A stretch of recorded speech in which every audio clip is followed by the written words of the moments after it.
hard to open up and look at the code for these projects. I would imagine that transparency of the technology stack is also motive. I mean, that enables the people to, you said simplicity and number of drivers, and it sort of gets a lot of eyeballs. But the fact is that it's transparent. I mean, that's got to be a huge, I mean, it is an asset to anyone adopting it. Is this a question? I'm not sure. Yeah. That's a different question. Is that right? What was the question, Gary? Could you please rephrase the question? It's not a follow-up on that. Okay, yes. So I have a question. When you interact with people who are outside these circles, typically sort of traditional managerial styles or workflows, right?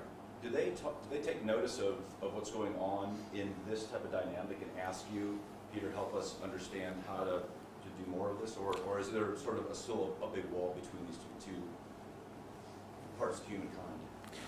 So I've spent the last year and a half working in a company where we actually did it all like this, and we were lucky.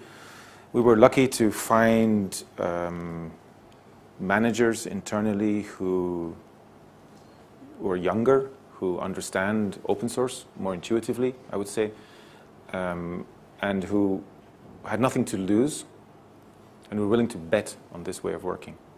And we actually use this in commercial software development very successfully. So, for example, the notion that a bunch of engineers will self-organize around problems. We used that, and it worked. And we've trained teams to use that process, and they use it, and it's sticky, and it grows.